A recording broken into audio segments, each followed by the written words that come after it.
Amis de l'aromaculture, regarde, tu vois, ça c'est une bonbonne pour extinction de feu, ça c'est le filtre.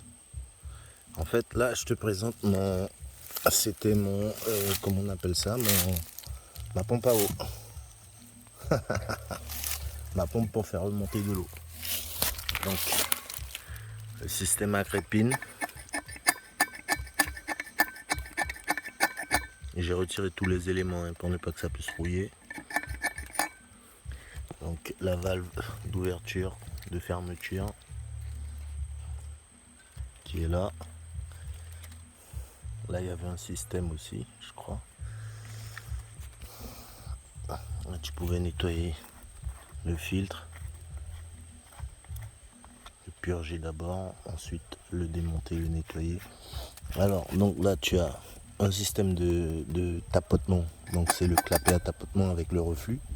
Et puis là tu as une valve anti-retour, là tu as un T, et là une valve anti-retour aussi. Et donc là ça permettait avec, là tu as un système d'ouverture et de fermeture d'eau, et puis les deux comme ça. Donc ça s'appelle une pompe bélier.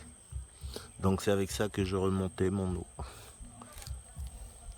Et après bon ça partait dans le tuyau qui est là.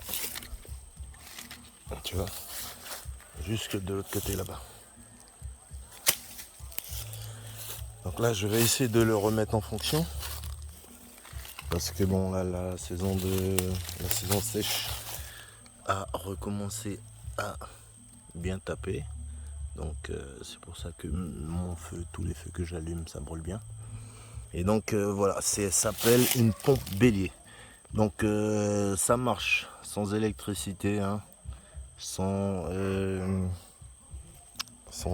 thermique, l'essence ou le gazoil. Ça marche juste avec la gravité de l'eau. Donc les amis, juste avec ça, je faisais remonter de l'eau. Ok. Donc pour ceux qui investissent des 1000 et des 100 là, dans des histoires de pompe à eau, machin, compagnie, non, les anciens, les personnes les Africains, tout ça, ben ça faisait remonter de l'eau sans payer. Je vois beaucoup ça chez les Brésiliens aussi. Hein. Donc pourquoi payer un paquet d'argent alors que j'ai de l'eau juste à côté, hein, et je peux tout simplement le faire remonter avec la pression hydraulique. Juste ça tape. Ok la famille. Bon ben voilà. Pour ceux qui veulent, ben voilà, j'ai pas payé 10 000. Hein. J'ai pris ça dans un truc de. J'ai pris ça dans un truc d'incendie. Hein. Et puis voilà.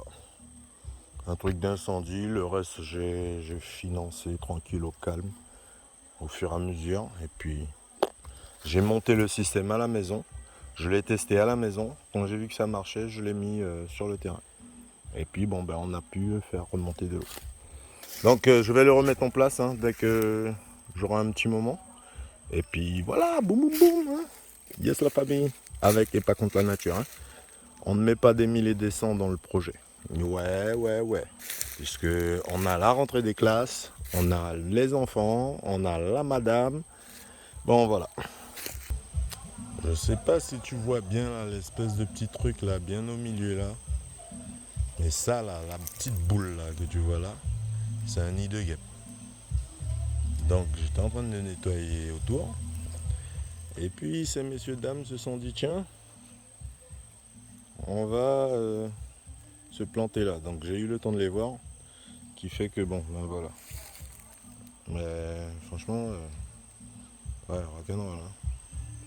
Je les ai vus à temps. Hein. Sinon, je me serais fait royalement piquer.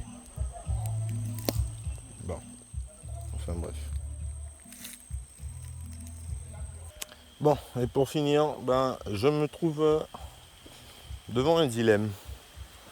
Donc, la patronne de l'aromaculture a décidé que on va utiliser un carré pour uniquement un légume. Un carré, un légume, un carré, un légume, etc., etc. Mais moi, c'est pas comme ça que je faisais avant. Et donc moi, j'ai toujours mixé toutes mes plantations. Donc il y avait un peu de ça, un peu de ça, les mariages de légumes, de façon à ce que voilà. Mais apparemment, elle veut pas faire comme ça. Donc, ce qui serait bien, c'est que vous donniez un petit peu votre avis, tout le monde, de façon à ce qu'on puisse peser le pour et le contre, et puis voir si on fait comme ça. Mais bon, c'est un itinéraire, donc on va faire comme ça, on verra bien. Mais bon, pour moi, un carré, ça devait avoir plusieurs types de fruits, de légumes différents, de façon à ce que tu puisses récolter un petit peu ça, un petit peu ça, un petit peu ça, bababu, nanana, hein. Bon, ben, si vous me donnez votre avis, là, comme ça, je saurai si c'est moi qui ai raison, le chef de l'aromaculture, ou bien si c'est la patronne qui a raison, la chef de l'aromaculture. Et puis bon, les aromaculteurs, là, j'espère que vous faites pareil de votre côté, que ça pousse bien, hein. Et puis bon, voilà. Ok, ciao, ciao. Bisous, bisous tout le monde. Donc là, il y a quelques bonnes goyaves à récupérer, hein. Donc on va peut-être réussir à faire un autre jus, si Dieu le veut. Allez, bisous. Yassala, avec et pas contre la nature. Boum!